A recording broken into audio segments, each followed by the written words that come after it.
I personally want to eradicate parental alienation. I feel so strongly about this because I've seen the damage that parental shaming does to everyone, but especially the kids. And I've experienced that firsthand. For those of you who don't know what parental alienation is, simply put, it's bad-mouthing the other parent in front of the child. And this occurs all the time during a divorce. If I could somehow make parental alienation a criminal offense, I would advocate for that to happen. The only issue is, in order to properly prove that it occurred, you'd need to exploit the children by potentially having them implicate the guilty parent. And the children are already the most vulnerable and damaged part of the entire equation. Welcome to Divorce Talk. I'm Michelle Smith. If you haven't seen previous episodes, I'm a newly trained divorce coach who has been surrounded by divorce, not by choice, my entire life. I'm a child of divorce. I've been divorced twice. My daughter is a divorce lawyer, and I've unofficially helped many a friend and relative navigate the volatile dance of divorce.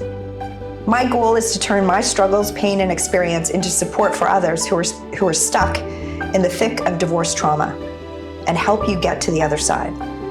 Better, faster, and smoother than I did. Today I'll talk about something that I have a physiological reaction to when I discuss it, and that's, as I've mentioned, parental alienation. I'll explain the far-reaching damage of this offense, and I'll explain further why there is no excuse ever for this behavior. I've mentioned before that I have a BA in sociology, a BA in social sciences with a major in sociology, the study of people, relationships, and family, and that's my jam. I was hooked when I started the program. I remember sitting in one of my first university lectures, hundreds of students packed into a theater, and I was fascinated. Naturally, divorce came up as a major topic. And as a child of divorce, this was long before I was married or had kids. I was 18. I found the material insightful and incredibly personal. And then there was one moment that I'll never forget.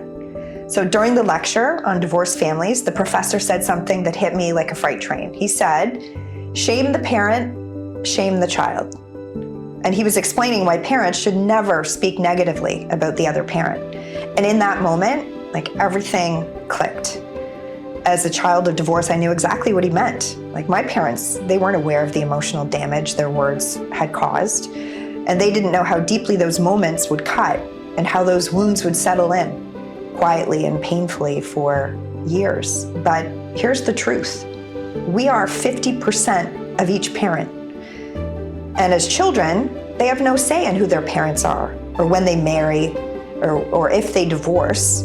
They're just passengers in a journey that they didn't sign up for. So when one parent criticizes or insults the other, the child internalizes that as a criticism of themselves. And that is where the trauma begins.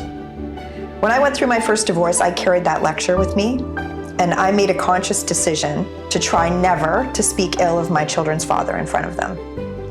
I saved the venting for friends, I saved it for my therapist, I saved it for a bottle of wine on a Friday night, but never for the kids. In fact, I became a bit of a crusader on the topic. Whenever a friend or client mentioned trash talking their ex in front of the kids, I'd stop them and say, "Look, if you only remember one piece of advice from me, remember this: never badmouth the other parent to your children, ever." And sometimes they didn't even know they were doing it. But they'd also ask, "But hey, Michelle, what if my ex is speaking badly about me to the kids?" And here's my advice for that. Stay calm. If possible, reach out to your ex and explain how damaging it is for the children to hear those things and why. And if communication is strained between you and your ex, consider involving a family therapist or a mediator to address the behavior constructively. It's that important. And as a last resort, your lawyer can help enforce respectful parenting through a formal parenting plan or legal agreement. I had one of those. Above all, control your own behavior. Never, ever stoop to the same level. Your kids are watching, and they will remember how you handled it.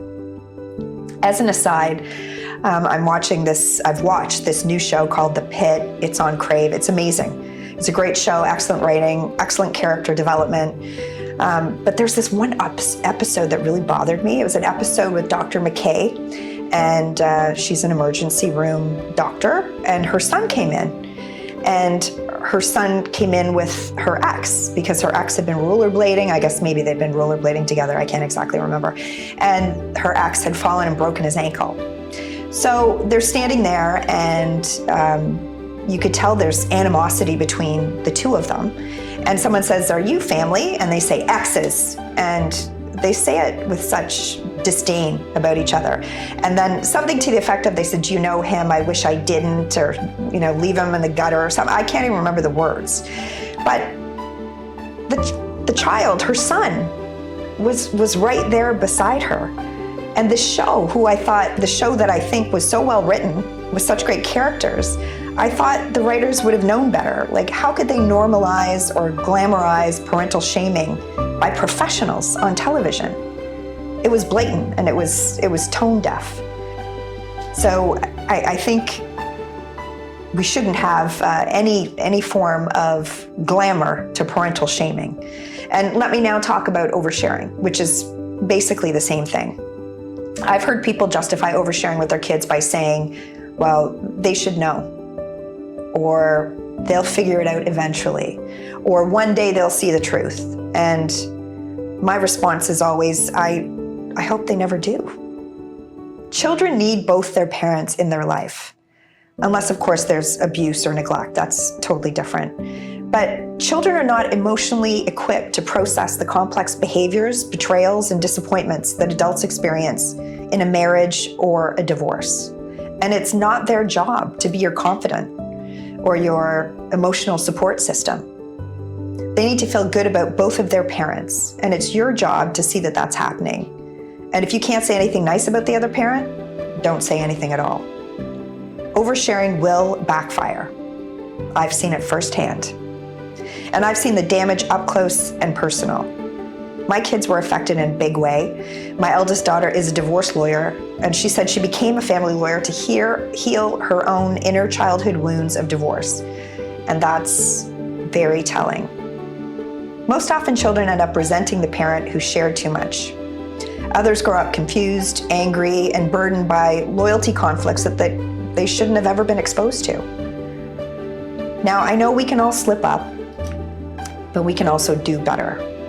Although we're human and divorce is hard for all of us, sometimes we say things in the heat of the moment in front of the kids that we regret. So if you've done it, own it. We're not perfect. Apologize. Course correct. Then commit to doing better, because your children are worth it. Here's my final thought. Your number one job as a parent during divorce is to protect your child's emotional safety.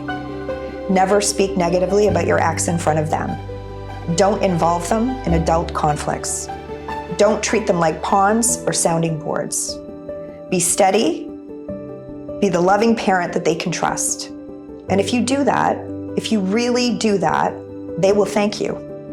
Maybe not today, maybe not tomorrow, but one day they're going to look back and know, my parent made sure I was protected, even when everything else was falling apart. If you find this helpful, please hit subscribe.